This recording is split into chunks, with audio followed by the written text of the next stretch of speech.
So today we are going to see the topic that is basal ganglia. According to anatomic definition, basal ganglia are subcortical nuclear masses which include corpus striatum. They are so named as they develop in the basal part of cerebral hemisphere. Objectives for the basal ganglia: you should know physiological anatomy of basal ganglia, connection of basal ganglia, functional neuronal circuits, aural loops in the basal ganglia, then the functions of basal ganglia and disorders of basal ganglia. So we will see one by one. So in the diagram you can see the parts of the basal ganglia. So three important parts of the basal ganglia, that is corpus striatum, subthalamic nucleus and substantia nigra. So corpus striatum comprises subcortical masses of grey matter which are situated in the white core of each cerebral hemisphere.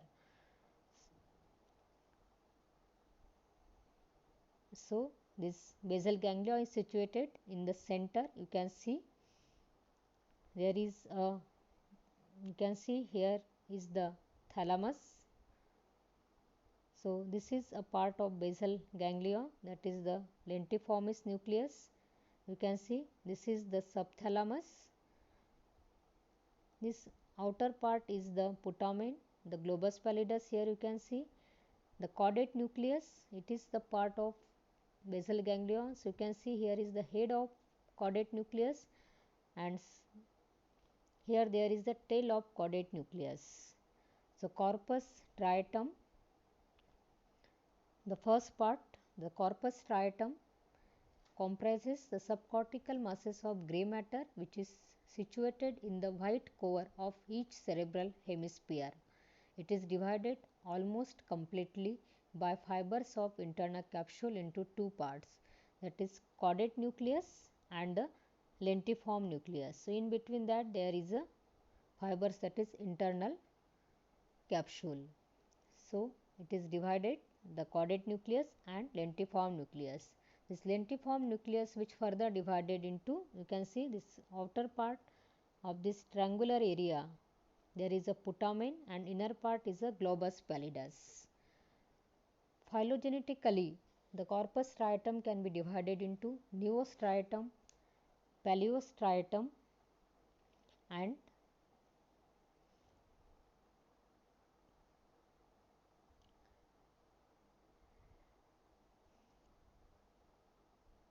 so you can see here the corpus striatum, subthalamic nuclei and substantia nigra. These are the important part of basal ganglia.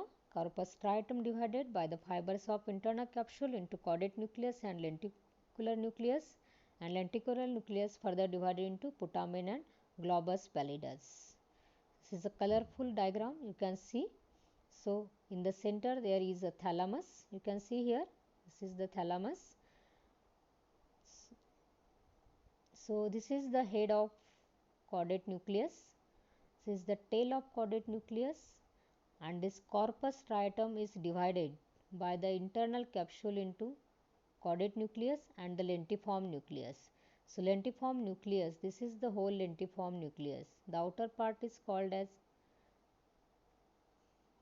putamen and the inner part is called this the light pink and a dark pink color you can see. These are the globus pallidus. So this globus pallidus is again divided. The internal segment of globus pallidus, it is light pink color, and the external segment of globus pallidus, this is the dark color. In the opposite side also you can see head of the caudate nucleus, tail of the caudate nucleus. This is the whole lentiform nucleus. This is the putamen and the external segment of globus pallidus and internal segment of globus pallidus. The black colored you can see this is the substantia nigra. Above that there is a subthalamic nuclei. So these all are the part of basal ganglia.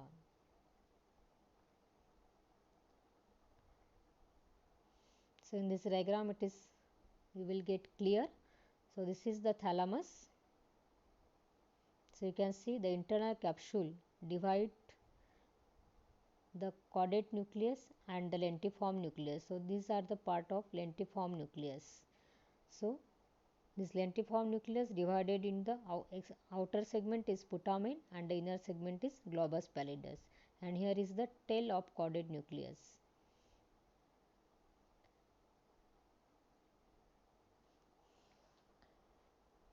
So here you can see this is the internal capsule. This is the anterior limb of internal capsule. This is the genu of internal capsule, and here is the posterior limb of internal capsule. And this internal capsule divides the caudate nucleus and the lentiform nucleus. So here is the head of caudate nucleus. This is the lentiform nucleus. You can see the outer part is putamen.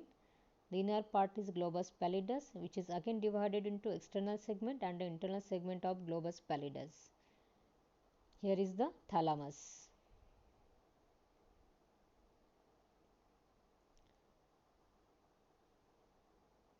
You can clear here.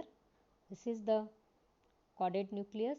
This is the head and the body part of caudate nucleus. You can see this is the thalamus. So it is the pulvinar nucleus of thalamus. We have seen in the last lecture. Here is the medial geniculate body, lateral geniculate body. So all this is the part of thalamus. You can see the caudate nucleus is the head, body, and then it is in continuation with the tail of the caudate nucleus, and it is finally merged into amygdaloid body. Here you can see the lentiform nucleus. So this lentiform nucleus is divided into the outer one is the putamen and the inner one is the globus pallidus.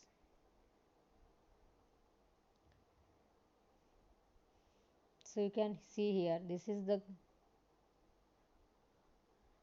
putamen. This part is the putamen, and you can see this is the globus pallidus. So here is the internal part of globus pallidus and this one is external part of globus pallidus.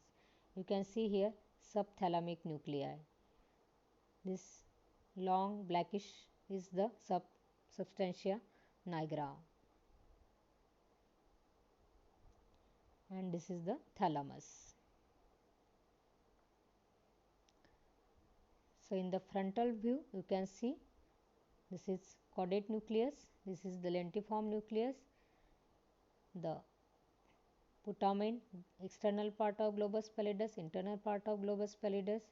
This is substantia nigra. These are subthalamic nuclei. These are the mammillary bodies. So on the other side also head of caudate nucleus, the putamen, external part of globus pallidus, internal part of globus pallidus. This is the subthalamic nuclei and substantia nigra. Phylogenetically and functionally, corpus striatum divided into neostriatum and paleostriatum.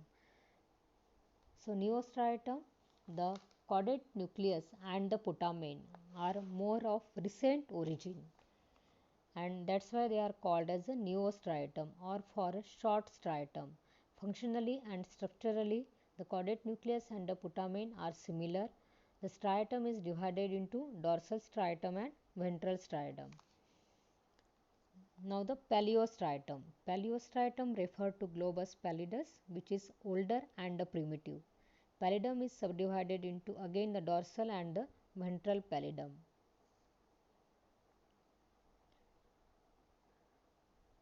Now the nuclei of corpus striatum. So corpus striatum consists of caudate nucleus, lenticular nucleus, putamen and the globus pallidus, that is the external segment and internal segment of globus pallidus.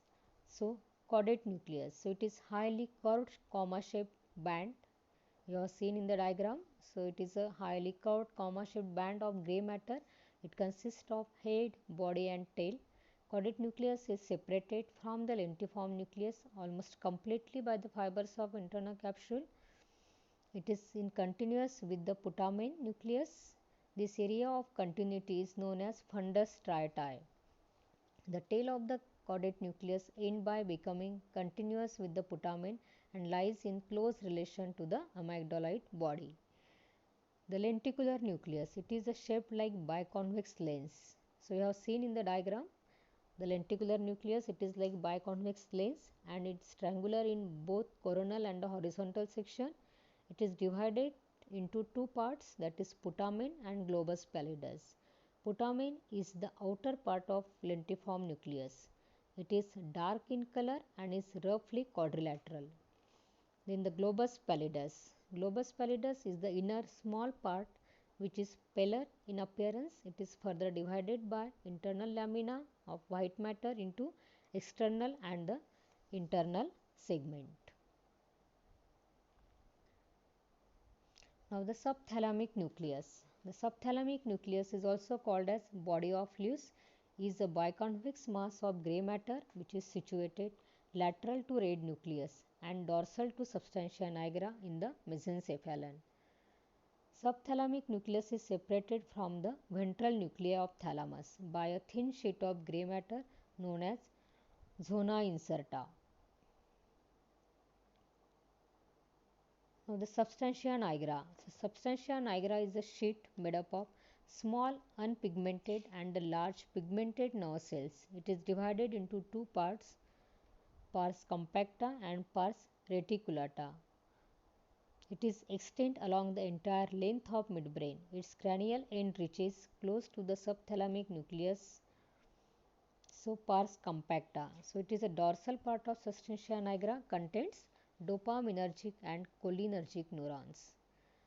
And pars reticulata, it is reticularis is a ventral part of substantia nigra. Most of the neurons are GABAergic. So most important here is the connection of basal ganglia, and because of these connections the basal ganglia is having the very important functions. It controls the voluntary movements, controls the eye movements, it helps in the maintenance of the muscle tone. So the connections are very important for the basal ganglion. You can divide the connections into the inputs to the basal ganglion, then the projections in between the basal ganglion, and the efferents are going from basal ganglion. So main input of basal ganglion. So from where the fibers are coming to the striatum, that is caudate nucleus and the putamen. And so the fibers are coming to the caudate nucleus and the putamen. So projects these fibers from caudate nucleus to the putamen to the globus pallidum and substantia nigra.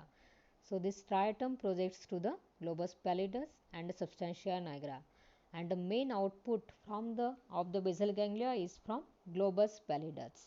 So first we will see the main inputs of the basal ganglia or the afferents projections of the basal ganglia. So afferent projections consist of corticostriate projection. So corticostriate projections originate from all parts of the cerebral cortex, premotor, supplementary motor cortex and the primary somatosensory, and terminate in the striatum. These fibers are glutamatergic. So these are the excitatory fibers. They excite the basal ganglia, corticostriate fibers. The second afferent is thalamostriate fiber. Thalamostriate fiber originate from the centromedian nucleus of thalamus and terminate in the striatum. Then nigrostrial pathway. So these fibers originate from pars compacta part of substantia nigra and terminate in the striatum. These are dopaminergic fibers. Raphe striate fibers are serotonergic fibers received by the striatum from raphe nuclei in the reticular formation, and the locus coeruleus striate fibers so are noradrenergic fibers received by the striatum from locus coeruleus. Now the projections, so projections will go, so all the afferents will come to the striatum, that is the caudate nucleus and the putamen, and projections will go from the striatum to the globus pallidus. So striatum to globus pallidus. Striatum, which receives most of the afferent, gives projection to both segments of globus pallidus. They are GABAergic inhibitory projections. Also the projection is to the substantia nigra, means from striatum to substantia nigra. Striatum also gives GABAergic inhibitory impulses to pars reticulata of substantia nigra.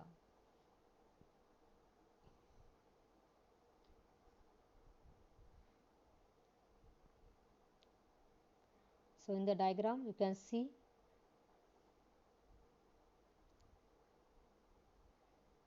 this is the striatum. So the fibers are coming from the motor cortex. This is the excitatory glutaminergic fibers. From substantia nigra it is a dopaminergic fibers. From striatum, so these are the afferents. These are the afferents. Then the projections to the globus pallidus and the substantia nigra, these are the GABAergic. Inhibitory projections or inhibitory fibers are going to globus pallidus and substantia nigra. From this globus pallidus and substantia nigra, efferents will go to the thalamus. So they are less inhibitory, less GABAergic here. And from thalamus, the fibers will again go to the cortex. So this is the pathway. So these are the afferents are coming to the striatum.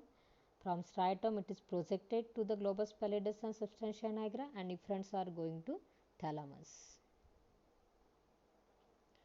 Now the efferent connections. So efferent connections are not to the only the cerebral cortex but other areas also. So efferent to substantia nigra,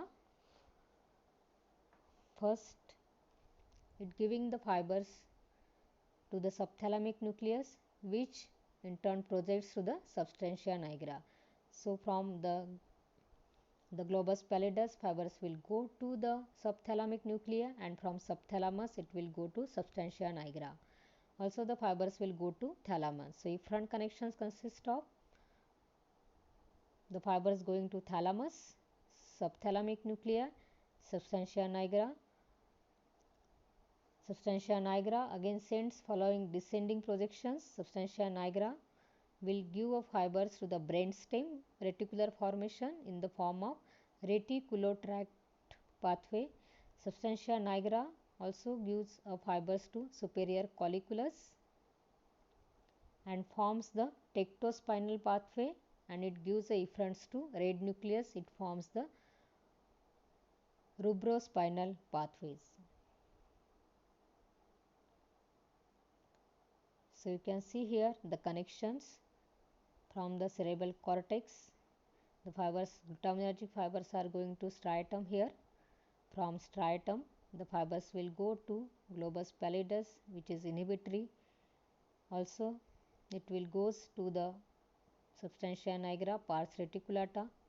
From globus pallidus, the projections will come to the internal segment of globus pallidus, also to the subthalamic nuclei.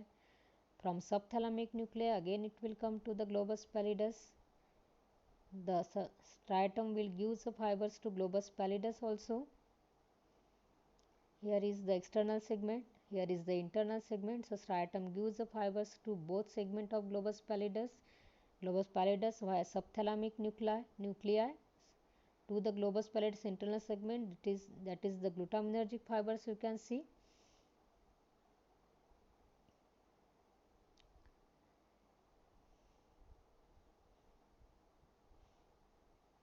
So from globus pallidus, the fibers are going to the pedunculopontine nucleus. So this is the pedunculopontine nucleus. These are again the GABAergic fibers. Globus pallidus internal segment gives the fibers to thalamus. So these are again the inhibitory GABAergic fibers. Substantia nigra also giving the fibers to the thalamus. These are the inhibitory fibers. So mainly the inhibitory output is going to the thalamus. But what is the output from thalamus to the cortex? So it is the excitatory one. So from thalamus, the fibers is again going to the cortex. So from thalamus, the fiber is going to the cortex. So this signal from thalamus to cortex is the excitatory. Also striatum receives afferents from raphenucleus and locus coeruleus. So these are the serotonergic fibers, and locus coeruleus is gives a noradrenergic fibers to the striatum.